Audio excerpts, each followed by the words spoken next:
consider the different dimensions of life. So you can think about your health, you can think about your mind, you can think about your family, relationships, career, your finances, your social connections, so on and so forth. And actually ask yourself, which ones are you exceeding in? And look at the ones you're exceeding in, and then ask yourself, what are you doing to succeed in those areas?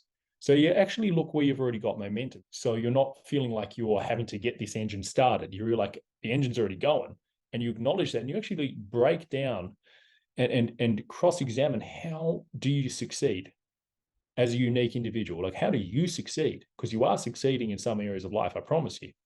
And so get them to define that. And then after that, they could look at the areas of life that they're falling short in. One of my great mentors, Dr. John Demartini, says, any area of life that you don't empower, other people will over-empower you in. So you want to then look at what areas of life are you not empowered in.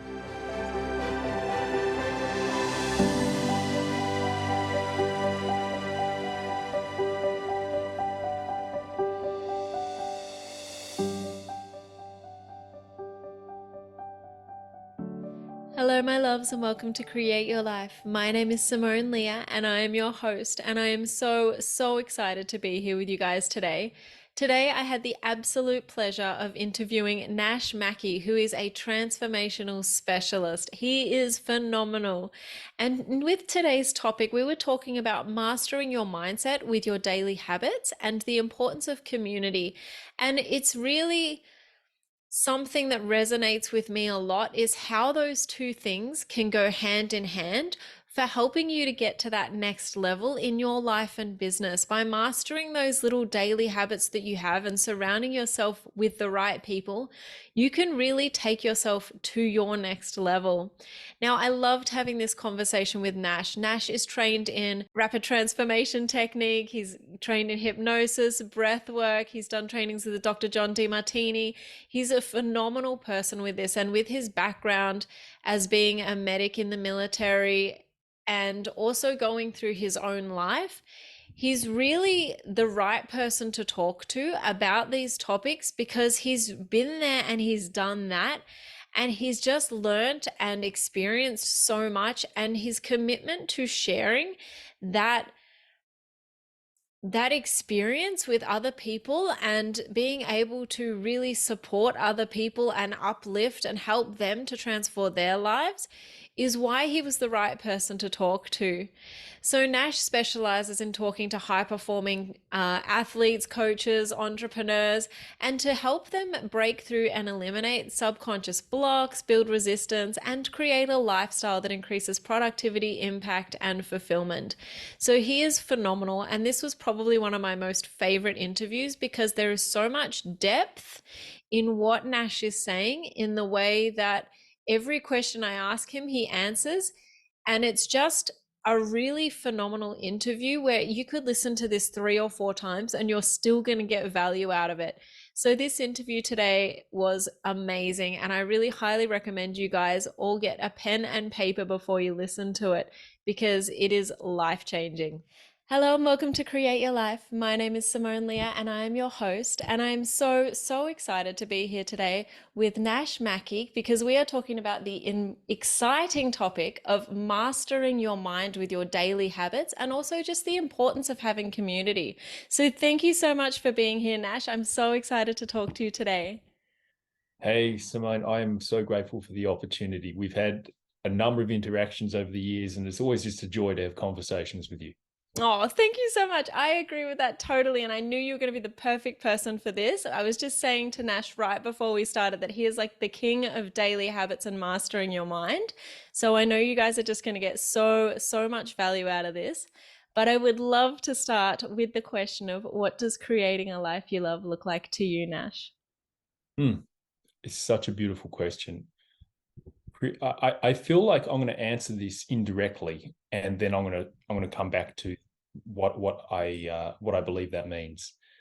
So I used to, when I was very young, and when I say very young, about 17 years old, I trained as a combat medic in the military. I'm going to go straight there to give everyone some context. And I used to sit in the back of ambulances with elderly patients as let me break it down a little further for you. So I trained as a soldier in the military, and I specialized as a combat medic. Never went to war or anything like that, but I did the training for it. And in order to get that kind of level of training, I had to have real hands-on experience. So I ended up working in hospitals at this very young age. And that work in hospitals led me to getting some pretty cool jobs. So I worked in operating theater for 2 years and saw thousands of different operations, had incredible interactions with people in really, really vulnerable moments. And then that experience also led me to working with an ambulance service. So I used to sit in the back of ambulances, and I heard these elderly patients who are at the end of their life sharing like many different things. Some of them would share incredible stories of these beautiful lives that they'd lived, and other people would share stories of really regret. And I got thinking, which one do I want to be? And so that sent me on a path of trying to and doing my best to live the greatest life possible. And that's been a journey. But for me, like a life that's really well lived, a life of purpose, and that really is my answer to your question is it's a life of purpose that I am aiming for. And that means knowing what you believe and defining, more importantly, what you believe is the highest calling, the most useful, the most inspiring thing you can possibly do with your time here on earth, and then giving yourself permission to step into it. And so because of my experience in the past, that is what I'm committed to doing. And I started doing things at quite a young age that started to bless my life in really epic ways and allowed me to overcome some of my past demons, you could call. And I got to a point, which I think anyone does when they're on a path of growth and transformation, you want to share it with other people. So I overcame my other insecurities and my other ideas of how I thought I should be living, and decided to build an entire coaching business supporting other people do the same. So really, to answer your question, Simone, is like this is your question is really all about, for me, it's about living a life that is true to yourself. It is living a life that you believe is the highest and the greatest thing you can possibly be doing with your life. I hope that answers your question. That is an amazing answer. I literally love that. And I love that for you, it's about purpose. It's about knowing what the highest and best thing you can do is, and also stepping into that. And so I literally love that Yes. answer. Like, I just think it's such a beautiful answer because so many people, they don't like, oh, I hate to say it like this, but they die with the music still inside them, It's true. whereas you're like, no, we're not doing that, we're going to live to the Yeah. highest. And so I think that's really, really amazing and so beautifully articulated. So thank you for sharing all of that and your past experiences and how you got there, because I think a lot of people will really feel that a lot more with that Of course. history behind it. So I really appreciate that.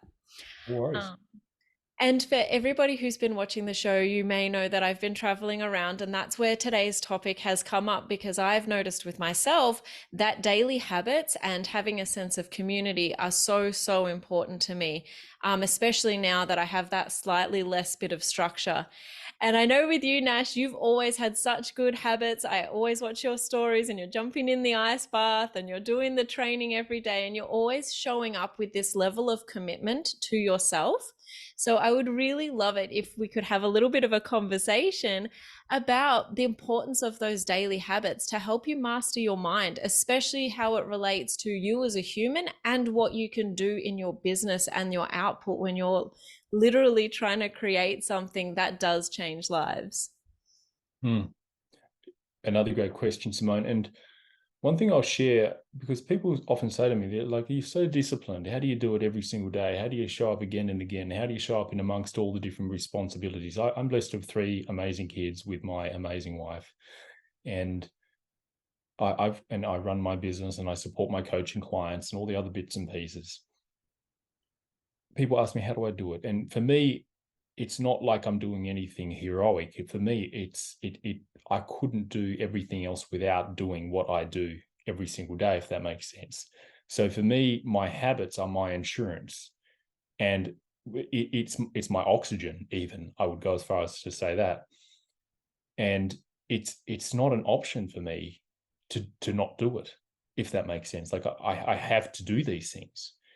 And I'm also very, very well aware that at any moment in my life, the parts of me that are less productive, that are actually destructive, could surface. And I'm very aware of that. And a lot of people don't like that conversation. But all of us have that part of our nature that, as Tony Robbins says, weeds grow automatically. You don't have to plant weeds. And all of us have the ability to grow weeds in our life. And I am so aware of that. And I have been caught up in the weeds in periods of my life where it almost took me out. And what I mean by that is I almost ended it. Like that was the conversation going through my mind. Like it would have been easier to check out. And often I share the story of the combat medic at a young age, and people are like, well, how did you get to that point? Well, that's like, I'm a human. I've had my challenges. I've had my struggles. And I'm so aware that at any moment I could go back. I could succumb to mediocrity. And so I have a very healthy relationship with that reality. And so I show up to safeguard myself. I show up as an insurance. I show up to refine my character. I show up to access more of my potential as well. So there's, as you could see in my answer, it's multidimensional. It's not just one reason why. Like I don't do it for trends. I don't do it to prove anything. I do it because it is a necessity for me. And I think that that's where we all need to get to if we truly want to start developing habits. It must be a necessity for you. It must be vital for you. And vital is a very deliberate word, like hinting at life. And my habits and routines are, I don't do a lot of stuff, but what I do, I'm very deliberate with, and I try a lot of things. And the stuff that works, I keep doing. The stuff that doesn't, I discard. And I'm willing to be in that growth process, if that makes sense. Yeah. Does that answer your question, Simone? Yes, I literally love that. And I want to give the audience just another example of that that relates to myself. Is that Yeah. so many times in my life, people will say, you're so happy, you're so, so happy. Like, why are you so happy all the time? Surely you're not happy all the time. And it's a conscious choice. Like I literally say to people, I chose at 17, because I'm a weird human, the sort of human adult that I wanted to be. And I wanted to be a happy human who went through life with childlike joy. I never wanted to be heavy and I never wanted to have that experience. I wanted to be happy and I chose that. And every day I continue to choose that. And what has occurred to me while you're saying this, what you're saying, Nash, is that you made the same choice but differently. You made that same choice to go, this is the sort of human I'm going to be, and I'm going to choose this every day. And so Yes. I literally love that because it's not a way that I've ever thought about daily habits before. And I really, really hope that the audience listening can take this on because it's not like you go from A to B by making the choice once. It might take you a year to get from A to B wherever you want to go. It might be a weight loss goal, it might be a financial goal, it might be any sort of goal, but you're not making the choice once, you're making that choice every day. And every time I've thought about you with commitment, and I'm like, Nash is so committed, it never really occurred to me that you're just consciously showing up and making that choice every single day. So I really, really love that. Yeah. Yeah. And it is like I think, having studied many, many highly successful individuals, and I certainly wouldn't class myself as one of them. I would say I'm well and truly on the path though. But what I know to be true is most people who are doing something on a high level, they do have these skeletons in their closet that they are very aware of, and that they are a little bit terrified of. Like they've got a healthy respect for the truth that, again, they're not immune from mediocrity. It doesn't matter how good you've been up until this point. Like you can slip, and we all can slip. And so for me, that's what it's about, Simone. Yeah. No, I love that. I really, really love that. So, what does this look like for you with your daily habits? Is this 5 days a week, 7 days a week, an hour a day, 3 hours a day? Like, how do people go about developing this routine and what can it look like? Another great question. So I actually had a past client of mine reach out to me recently, and she said, she was just kind of having a nice conversation with me on social media, and she asked me a question. She's like, "Oh, how's the coaching business going?"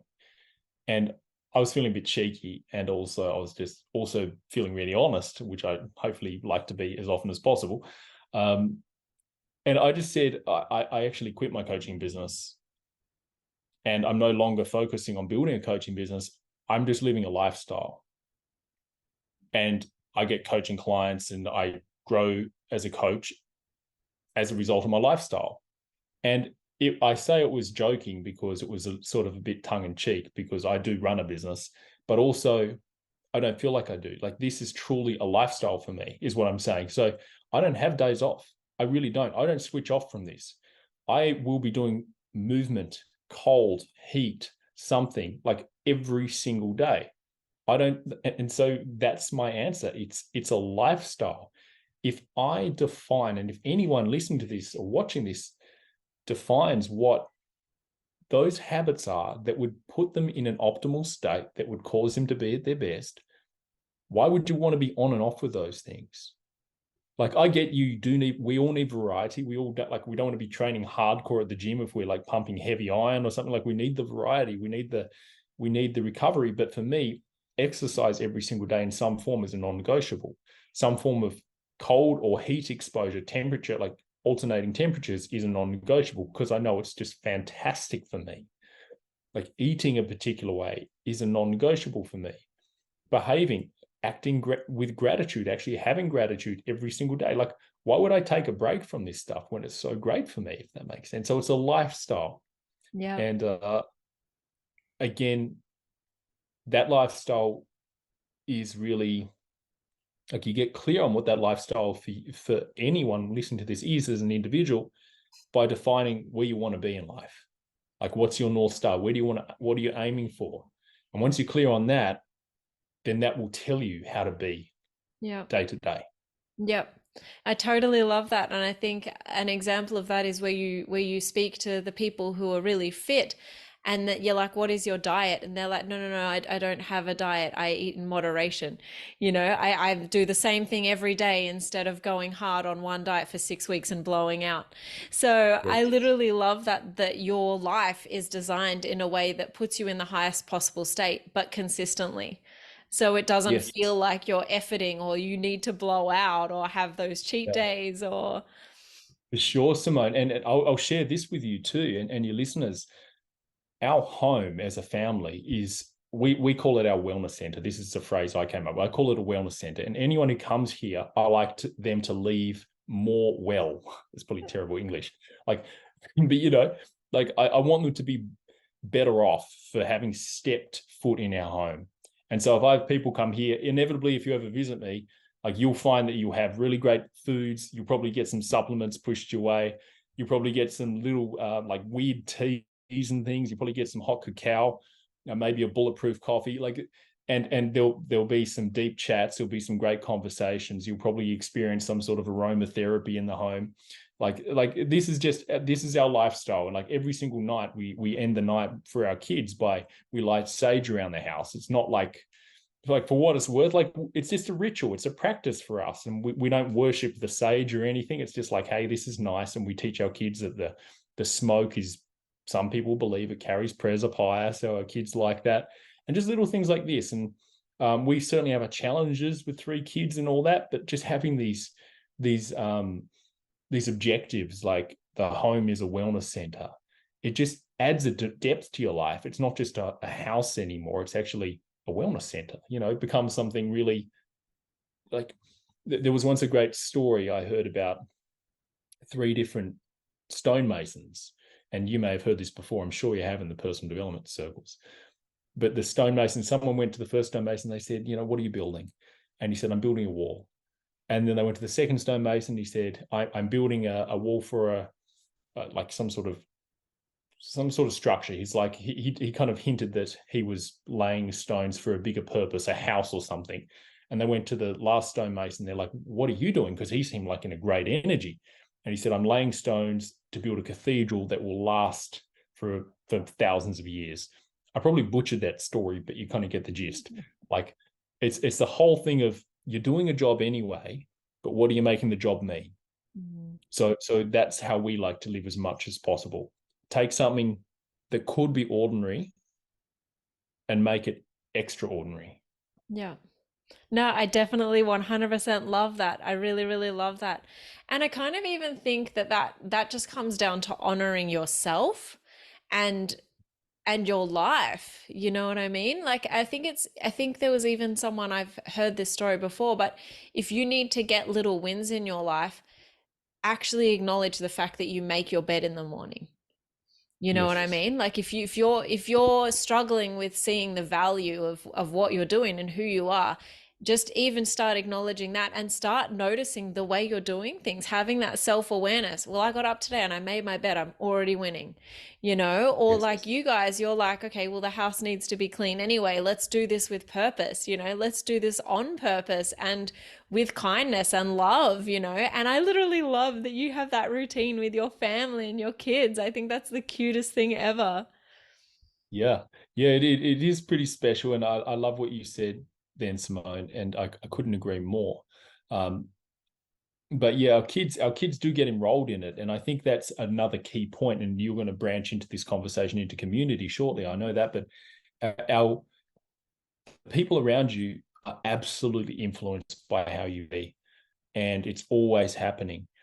And we have the opportunity, every single one of us, no matter how many people you think you have around you or how many people you think are being influenced by you, let me just say that you are influencing people, and you have the opportunity to influence them in a profound way.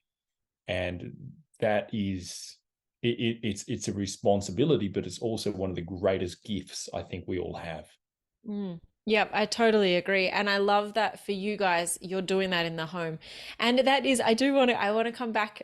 I want to go to community in a minute, but I do want to say Yeah. when you were saying that about how you're involving your kids into that. So this is like you've got two adults, three children, and I'm just listening to this going, their actual way that they live in their home is like a community.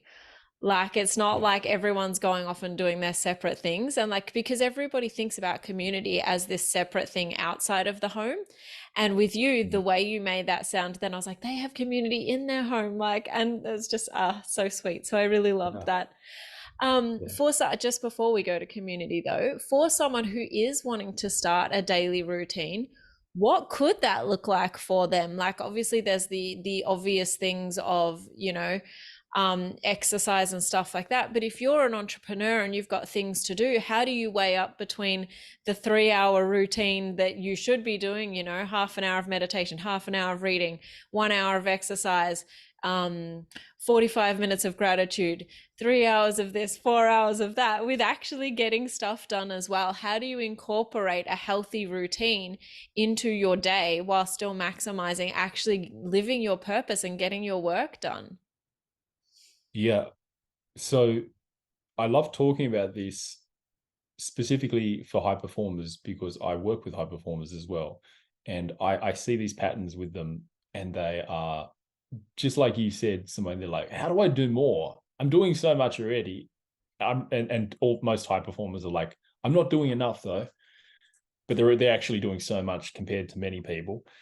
But they're like, I also know I get to make improvements. So the first thing I would encourage anyone, if you're feeling a little bit maxed out, as we could say, and you're like, you still got that growth mindset and you know that there's so much more for you, I would say just don't try and do anything new just yet. I would say there's a step before that. The first step is write your what we call your not to do list. Like that's actually the best thing you can possibly do. Like write your not to do list. Everything that you're currently doing that you probably shouldn't be doing, that is a complete waste of your time, that is not producing a result. So get clear on that, get that done, get that out of the way, and make some more space. So that would be my first point. Make some more space. From there, I would get you to consider the different dimensions of life. So you can think about your health, you can think about your mind, you can think about your family, relationships, career, your finances, your social connections, so on and so forth. And actually ask yourself, which ones are you exceeding in? and look at the ones you're exceeding in, and then ask yourself, what are you doing to succeed in those areas? So you actually look where you've already got momentum. So we've done two things already. We've, number one, created a not to do list. So you've got more space. Number two, you're actually looking at where you've got momentum already. So you're not feeling like you're having to get this engine started. You're like, the engine's already going. And you acknowledge that, and you actually break down and cross-examine, how do you succeed as a unique individual? Like, how do you succeed? Because you are succeeding in some areas of life, I promise you. And so get them to define that. And then after that, they could look at the areas of life that they're falling short in. One of my great mentors, Dr. John DeMartini, says, any area of life that you don't empower, other people will over-empower you in. So you want to then look at what areas of life are you not empowered in. And so I would then encourage anyone to look at those areas of life. So for example, if it is your fitness, then that's the area you want to go and develop some habits and some practices around.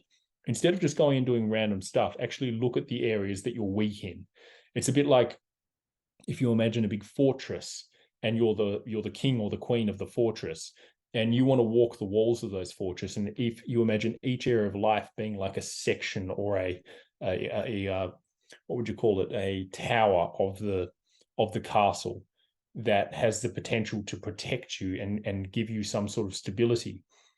You'd walk those walls every single day, or as often as possible, and assess, are they strong? Are those towers standing tall? Are they ready? Are they going to give the people inside that certainty and that space to grow and thrive and prosper? So you look at the areas of life that are suffering, and you actually go to work strengthening those and develop habits around those. Because I think a lot of people try and develop habits, again, to be trendy, to do what's popular, versus what they actually need.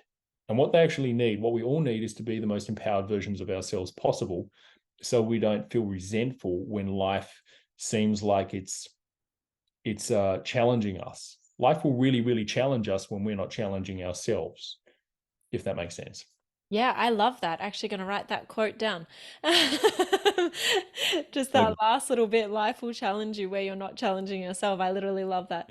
Um, what I love about this is I'm very big on people having self-awareness, because when you have that self-awareness, you can always basically test, measure, and monitor what you're doing within yourself, if you have that self-awareness. And so I love that for you, you're like, well, don't go out there and do all the things. Don't get all the habits. Look at what actually works for you, and then look at what's not working and build the habits that bridge those sort of gaps, so on a whole you're getting to that next level. So like, if you're already feeling like your exercise is on track, going and adding in more exercise into your routine when you're already getting the results you want might not be the best use of your time, when what you could be doing is something to do with your finances or whatever it is, whichever area it is. So I really love Yeah. that, because a lot of people, they look at the wheel and they'll look at every area and they try to do something for every area every day.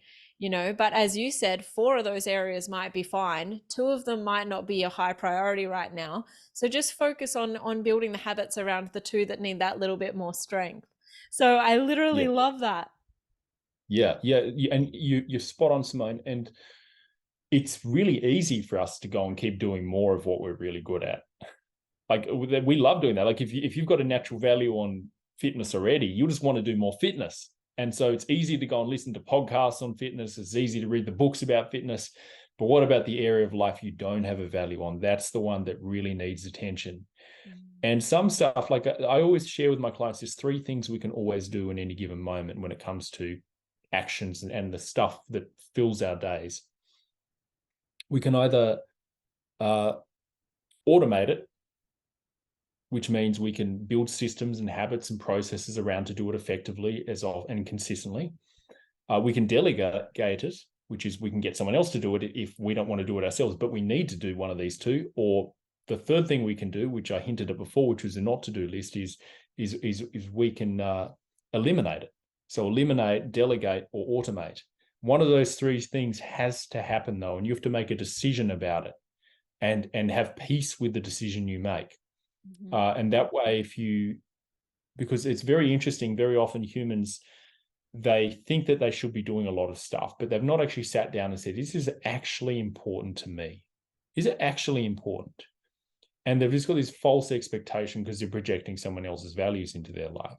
But if they actually say, "Is this important to me? And does it actually allow me to move toward my highest vision for my life?" Mm-hmm. If it doesn't, stop expecting yourself to do it. That's an important piece. If it is important, but you're not willing to do it, and again, this takes honesty, like you said, Simone, that self-reflection and looking within. If you're not going to do it and you're not willing to develop the habits and routines and everything else, then delegate it, because if it's some things are just too important to eliminate. And then if you are willing to do it yourself and you're not willing to delegate it, then you need to systematize it, which is the automate part.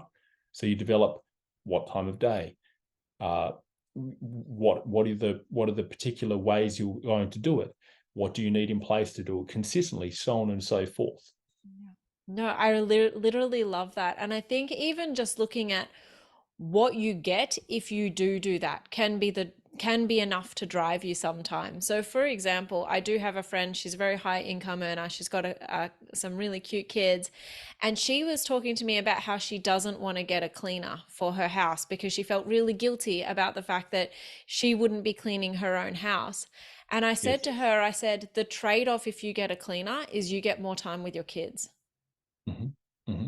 That time that you spend cleaning every week, you can now spend with your beautiful children that you're already saying, because obviously she's like, I'm so busy, I don't have time for this, I don't have time for that, I don't have time for this. And I was like, well, you get a cleaner, you've got time for the kids. And she just felt so So good. guilty, so guilty about the fact that she didn't want, to pay someone to clean her house. And I was like, you delegate that, get rid of that, outsource it, because it gives you more time with I your love it. kids are only going to grow up once, you know? Yes, I So love that.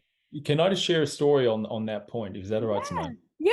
Yeah, yeah. So I used to I used to mow my own lawn, and I grew up in that kind of a household. I grew up with five brothers and five sisters, so really big family.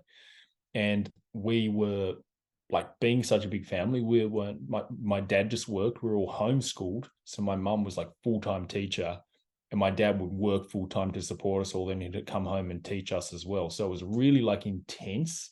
Like, we grew up as hardcore Catholics. And it was just like really regimented, very strict. Uh, and I'm, of course, I'm completely grateful for it.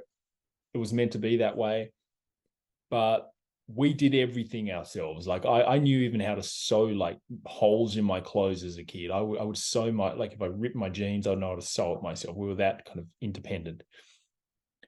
And so when I started hearing about this idea of delegating things that are not inspiring to you, and it's actually important you do that to honor your energy, like you're saying with your client, Simone, I really struggled with this. I really did.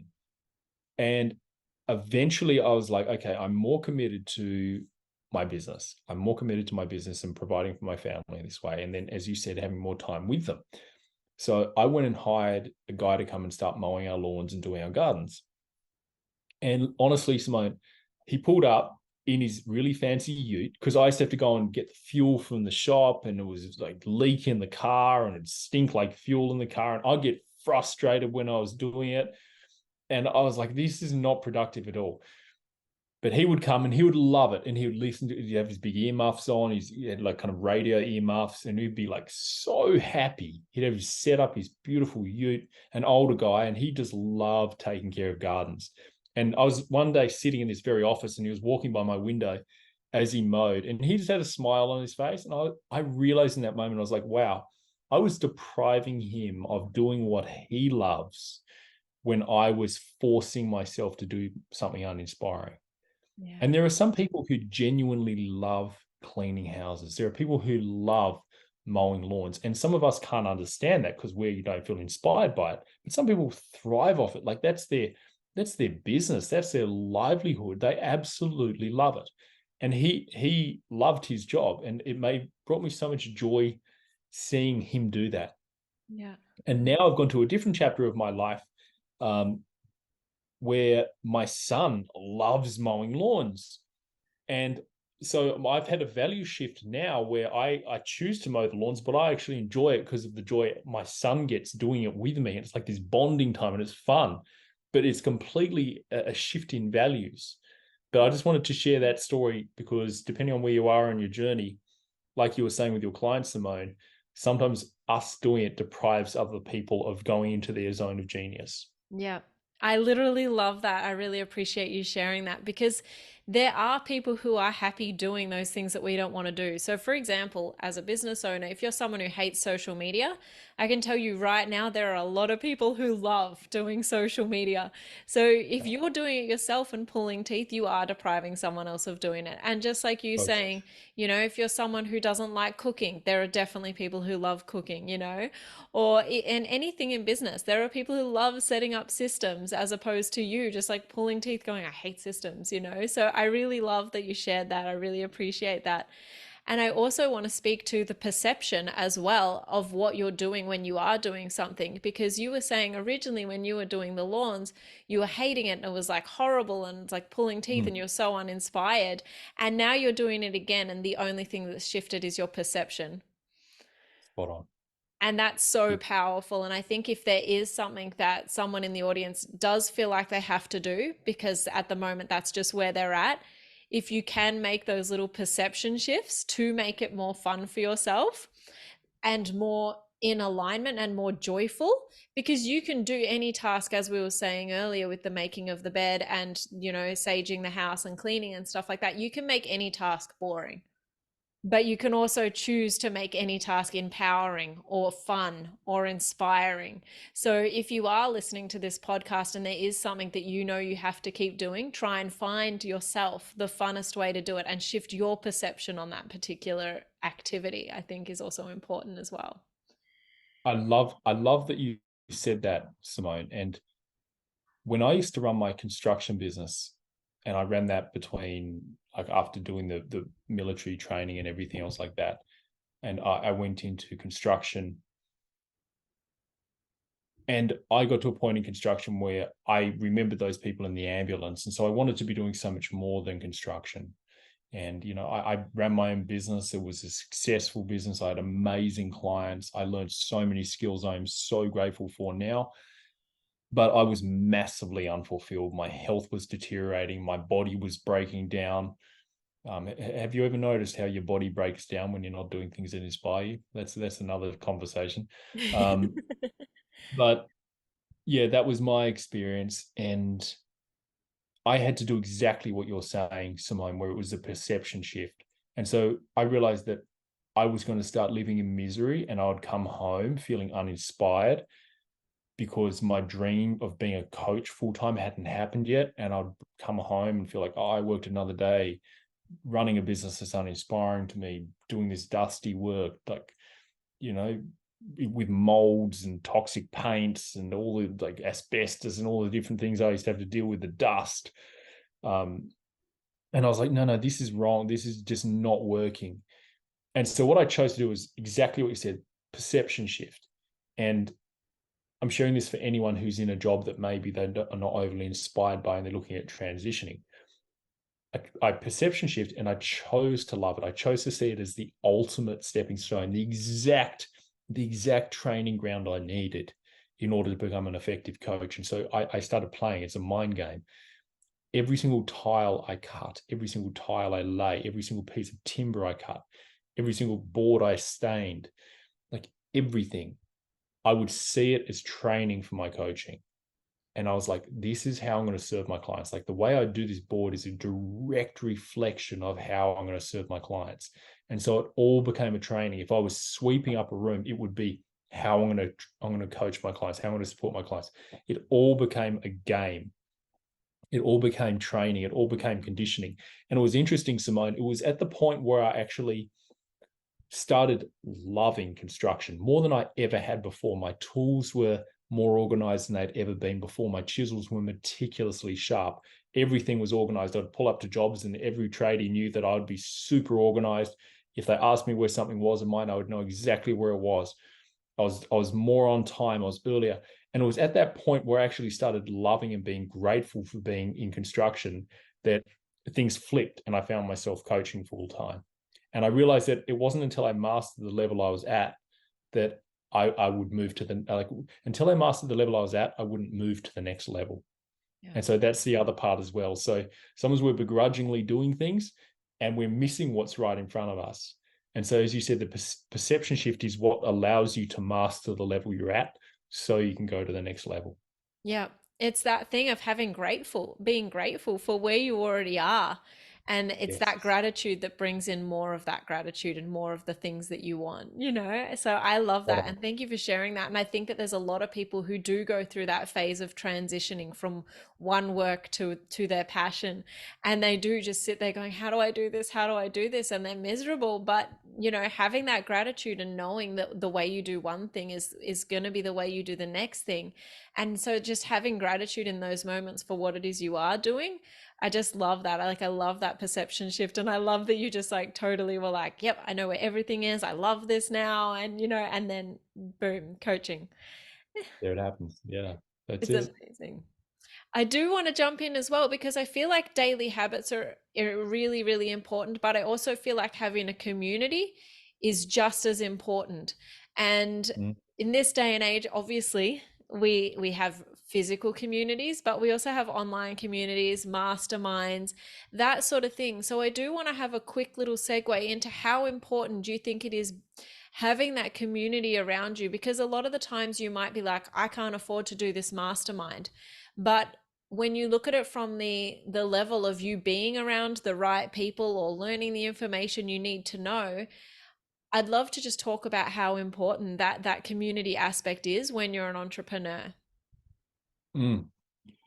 Well, I would say let me start off with something that's really tangible and has been shown to be true. So the environment and the kind of surroundings we are in have over a 40% or at least a 40% impact on our mental state and our performance. Like a 40% impact. That's a big number if you think about it. So it does matter. It absolutely does matter. And surely, like, sure, we can all white knuckle it, as it's called, for a period of time where we just like do stuff by ourselves. But eventually you can feel like, well, there's many things you can feel. Some of the things that people do feel eventually, if they're really on a path of growth and looking to really exceed on a high level in their life, very often they feel insane if they're just doing it by themselves. Like they actually feel like so different and they start to question what they are doing. And if it's not that, the other thing that happens is they just feel incredibly lonely. They just, because we've got this biological need to be around people who share our values. And when we are not fitting into the surroundings, and I'm talking from a biological standpoint now, we start to develop a high level of stress. We start to feel very on edge, very uncertain because we want to fit in. We need to fit in to the people around us. But we've got to be careful who we're trying to fit into, like with. So that's where finding ways to get around people who are ahead of where you currently are is just ridiculously beneficial because you will try and fit in one way or another. You'll try and fit into the people who are maybe living a less than ideal lifestyle, or you'll try and fit into the people who are excelling. One of those two things will always happen. The question is, who are you around? So I would start by just getting everyone to consider, are you raising your standards to be like the people around you, or are you dropping your standards? And as soon as I say that, you'll know what you're doing. Everyone listening to this will just know that we've just got to check. And you get to ask yourself, is if you're lowering your standards, what's that costing you? And what's that doing to your own self-worth? Because the quickest way to destroy our confidence is not keep your word to yourself. It's the quickest way to destroy your confidence. And we all have an internal word. We all have an internal standard of something that we know we're capable of doing. Every single one of us knows this when we're very honest. And we know when we're betraying it, our conscience will absolutely let us know. So if you're betraying yourself, it's costing you too much. And it's about finding a way, making a way out of no way, being someone who gets, as Tony Robbins says, ridiculously resourceful, to just put yourself in a place where people hold you to a higher standard. And you can do this gradually. You can do this by joining an incredible gym where there's just people who've got a higher level of fitness and who are more growth minded. You can do it by joining certain clubs that are out there, like even meetups and things like that. Or you can really dial it in. And if you are willing to back yourself and invest in yourself, you can go and hire mentors and people who are running particular communities that will cause you to accelerate mentally, emotionally, physically, spiritually, and really just like that are designed to get people to move. Like, I think that those communities are very, very powerful. And it's thanks to those kinds of communities that I've been able to experience the kind of growth that I have.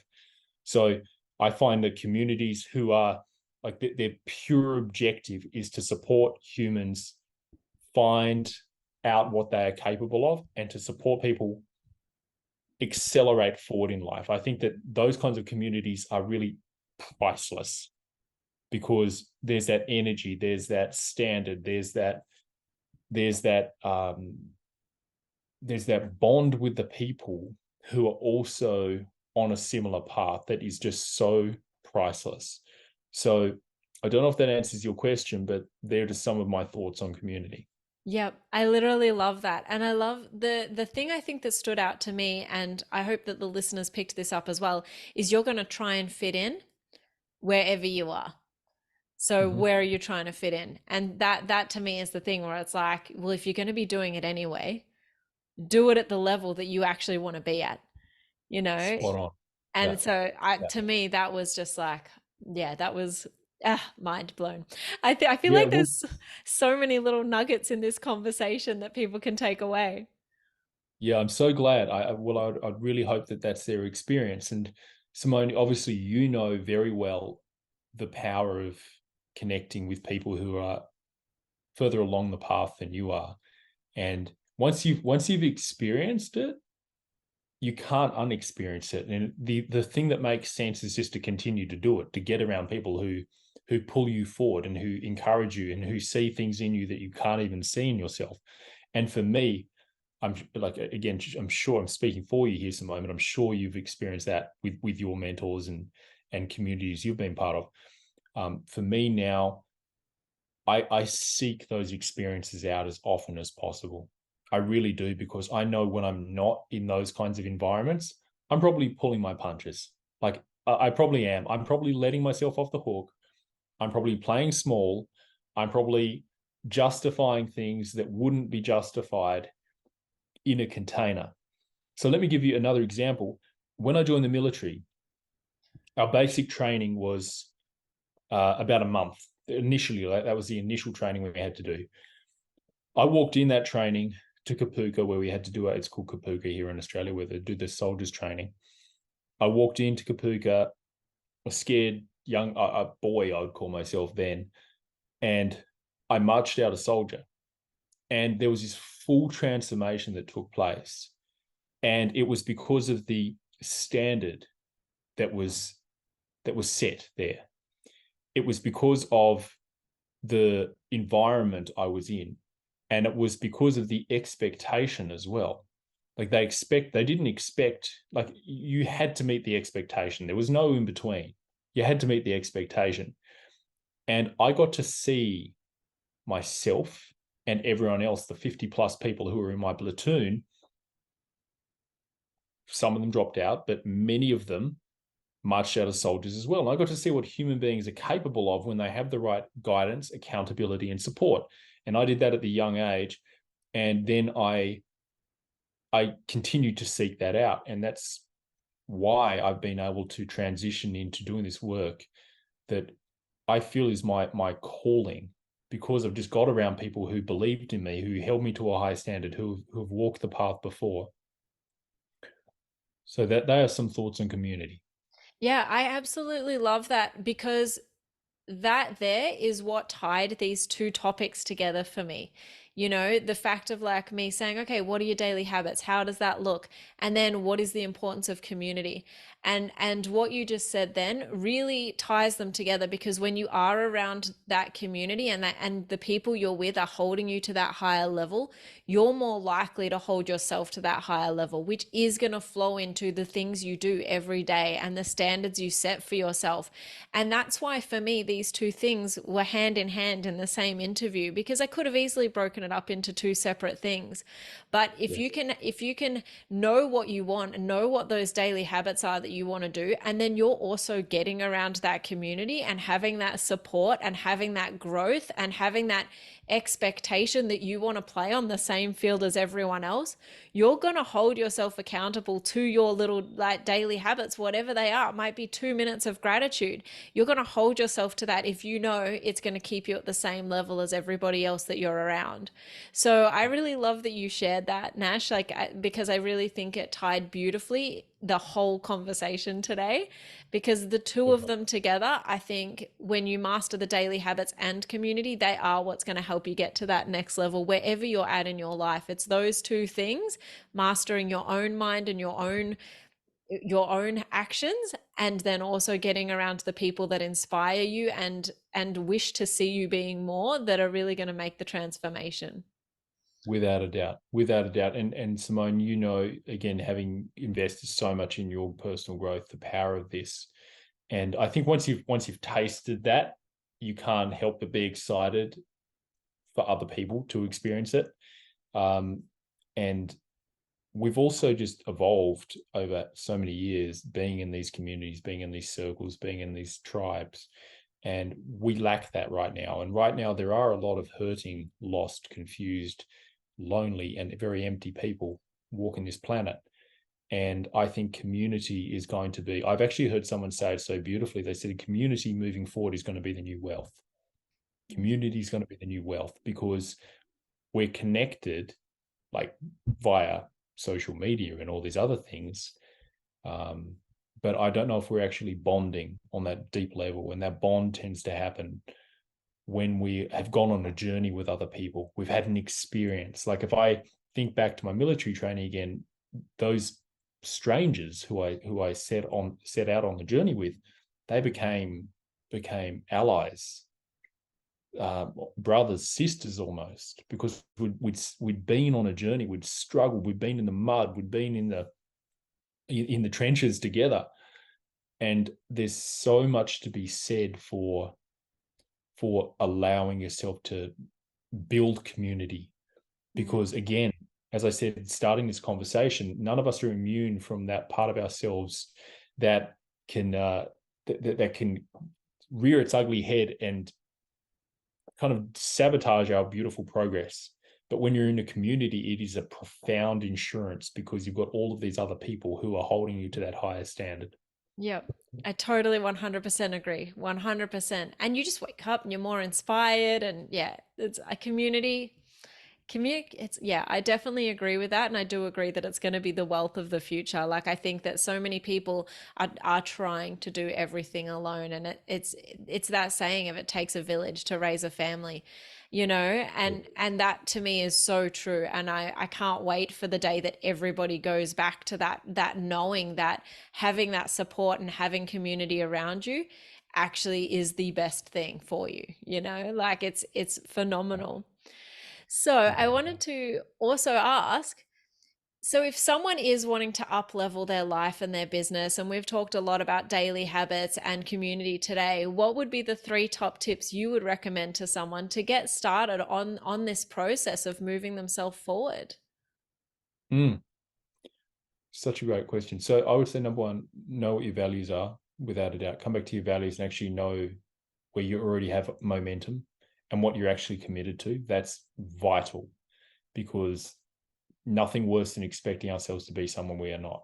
So look where you already have momentum. That's the first one. The next thing I'd say is double down on your fitness, because the fitness for me, whenever I experience any sort of stagnation, or I experience any sort of just like a plateau, you could call it, it's always reflected in my health and my fitness. And I've stopped growing. So for me, I go and double down on my health and my fitness. And that's going to do a number of things. It's going to build resilience. It's going to just circulate blood. It's just going to give you a bit of variety from trying to sit at your laptop or anything else like that. It's going to get you filled with clean air. It's going to help you digest better. It's going to help support you sleep better, so on and so forth. And hand in hand with the health part, I would say, and the fitness part, I would say sleep is just so important. And many entrepreneurs and business owners neglect that. So double down on that as well. Like do some research and definitely empower yourself in that dimension. And the last point I would say is just based on our conversation and how fresh it is on my mind, I would say definitely be in a community where you are surrounded with like-minded people. It's so much harder. And I've had periods in my life where I haven't had community, and then periods where I have. So I can see the contrast. Get around community, find communities, and just immerse yourself in it. And don't wait for, here's the thing. A lot of people join a community and they expect so much of the community, and they expect the community to almost drag them. Join the community for your own accountability, because really you don't like, are you honestly the kind of person who wants other people to see you not keeping your word? So for me, I can't stand that. And here's another little tip, by the way, on community. So they're my 3 points, Simone, hopefully to close that conversation off. Values, health, sleep, which are hand in hand, and then community as well. The other point I wanted to share is that I found it immensely valuable to use social media to be social and actually have a community on there. So one thing I do quite often is I will go on social media and I actually make a public declaration of what I'm going to do. And this is where I used to start. I would make a public declaration of something I was going to do. And I would say, I'm going to send a message on social media every single day, just to my feed, like more out in public. And so public declaration, we do more for other people, hence the power of community. We do more for other people than we do for ourselves. It just tends to be the way we are. And it seems to be that way. Otherwise, we probably wouldn't be very good at raising young or anything like that. If we just always put our needs before our kids, we'd have no kids. So it seems to be how we're wired. And that's great to know that. So they're my 3 points. And if nothing else, go on social media, start making social media social again, using it as a point to make some commitments and hold yourself accountable. And if you're not willing to do that, I would get you to question, are you actually committed to your goals or not? Yeah. I love this. I feel like we could have a whole conversation about the correlation between physical fitness and mindset, and a whole conversation about accountability. I'm like, these are like Yeah. completely different podcast episodes, because it's Yeah. true. Like having that accountability and saying this is what I'm going to do, and having that accountability that kind of forces you to do it and forces you to step up is incredibly powerful. It's like when you see someone who's training for a marathon and they want to run, I don't know, 45 kilometers or whatever it is. I don't even know because I don't run that far, but I'm a dancer, people. Um, but it's like they have to train 6 months out. So they're declaring to the world, I'm doing this marathon. Please, donate to my cause. It's for charity, whatever. And they've got that accountability. So if they don't do it, everybody knows. And I think that when you're an entrepreneur and a business owner, a lot of the times you're kind of shying away and you're kind of going, I don't want to be out there and I don't want to, I'm a bit scared and I don't want to declare myself. But when you look at the pro athletes or the people running marathons, they're like, this is what I'm doing and I'm just going to do it. And if you can take that same level of accountability out of running a marathon and put that into yourself and your business, it makes a massive difference, I think. So I really love that you brought that up, Nash. Yes. Yeah, they're great points, Simone. And hopefully everyone listening has received something that's actionable and tangible. And like wherever anyone's listening to this or watching this, please let Simone know what your new habits will be. It would be really cool, I think, if everyone commented or shared this and it was like, hey, Simone, this is what I'm committed to. Like, reach out to Simone and actually do a public declaration to her. And like, if nothing else, just or message me and just say, this is what I'm committed to doing from this episode. Like, these are my actions. Yes, definitely. I love that. I love that. And just before we do finish up, would you recommend any specific resources to people who are wanting to learn more about up-leveling their mindset, mastering their habits, that sort of thing? It's a great question. Resources. It's so I would say like there's so many podcasts, and one thing I will say is that there are no excuses not to up leveling your mindset now. There are so many resources. Like Simone's got so many phenomenal resources. I run a podcast myself. Like I run a YouTube channel. Simone's on YouTube. Like, and there's so many others. Like it's important to know that to say that you don't know enough is not an excuse. So I would say that what may be more valuable for people is to pick a resource, because I would say everyone knows what different resource, and I could say so many different things right now, but what I'm going to say something different because I like to be cheeky. I would say pick one resource, even this particular episode, and just write out the specific things we've given you, because between Simone and I, like we coach people for a living, and this is what we do. We support people get results. And if you want to know if we get results, go read the testimonials. We don't have to sit here and try and convince you. Go read our testimonials. Like, pick this episode or pick something. Pick a book that you've got value from before, or pick a podcast episode on YouTube that you've loved in the past, and just say, all right, did I implement everything from that? Yes or no? And if you haven't, go back and find the things that you could implement and do that, and then close it out. It's amazing how often we jump from resource to resource without fully maximizing on the resources we have. And we almost become numb to resources. We just consume, versus we don't actually use something to its fullest. So my encouragement would be pick resources such as this or a book. And as far as books go, there is just so many. It's not funny. But also pick resources based on the area of life that you really want to empower, going back to my earlier conversation. So hopefully within that, everyone can have some clarity around what to do as far as picking resources goes. Yes, I love that. I'd love that you spoke to that. I feel like I'm sorry, this is such a long conversation, but guys, I think you're getting Oh, value, so it's okay. Um, I remember Joe hearing Rogan, Joe Rogan does 4 hours. So it's my, we're still I'm good. We're joking. still good. No, I remember reading an interview with someone or listening to an interview with someone one time, and they literally said, you're better off reading one book a year and implementing than 52 books a year. And I would agree with that. that has always stuck with me, that it's great to go through a period of learning and knowledge, and that's really cool if you want to go and, like, read 100 books and really get your head around something. But there does come a time where you have to literally learn and implement the material from one resource first. And it's the same like when you read something like The Richest Man in Babylon, is I think the book that was brought up at the time, and it's all about wealth and having that wealth mindset, but it's done in a really cute way. And the Mhm. person was saying that they used to read that book every single year, even though they've already implemented it, they're already mastering it, but they even still just kept going back to it. And so I think what you're saying there of watch, there's so many things in this particular podcast, guys, and there's so many resources that Nash has, as we've mentioned, that could literally change your whole life if you implemented every single one. So I really love that you mentioned just getting completely involved and immersed in that one resource and really mastering that before you go on to the next thing and the next thing and the next thing. So I literally love Yes. that. And Yeah. obviously, you're very, very awesome. Where can people find you?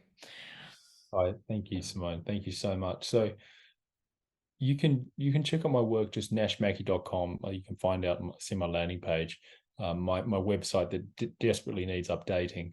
You can go check that out there. Hopefully it's updated by the time you click on that link. Nashmackey.com. or just Coach Nash Mackey on Instagram. So it's Coach_Nash_Mackey on Instagram. And I appreciate that a lot, Simone. Can I share one more point just on resource for everyone? Definitely, of course. Yeah. So one thing I'll say, this has came to me as you were speaking then, would be become become obsessed might not be the right word, but become immersed in your own experience. And what I mean by that is, I've got shelves full of journals now, and I've very often got a journal beside me. Shelves and shelves of journals, and I love journals. And I learned from Jim Rohn many years ago that our journals are one of the things that we pass on to our kids. And you can become a student of your own life. And I think that that's so important. Actually see, as I said earlier, what works for you, what actually makes you come alive, what actually is your success recipe. Get to know that, like study yourself. Like you are the resource, would be what I would add to the conversation. So get a journal, learn about yourself, learn about the sneaky parts of your nature that try and derail you, learn about the phenomenal parts of yourself that really are so committed to succeeding, and continue to sculpt yourself every single day. That self-reflection, that self observation is absolutely one of the greatest gifts you'll give yourself and the world. Yep. No, I literally love that. And I do agree. Journaling is one of the most powerful practices, and it will help you to develop that self-awareness of yourself and where you do excel and where you do maybe fall a little short of where you want to be. So I literally love that. And also I do want to just ask, if people want to find your YouTube channel or podcast, how do they find those? Oh, thank you, Simone. So it's just Nash Mackey, NASHMACKEY on YouTube. And I think if you type that in Google now, I think we've done good enough work, so it should pop up as well. So I think when you type Nash Mackey in YouTube, I'm the first Nash Mackey that comes up, which I'm grateful for. Amazing. Thank you so much. It has been such an amazing chat today, Nash. It's been so good. I feel like there's just so much in here that people can take value from. So thank you so much for your time. I really appreciated you being here. I'm sure everyone else has as Thank well. Yeah, thank you so much, Simone. Thank you for putting us together, and thank you for adding value in people's lives.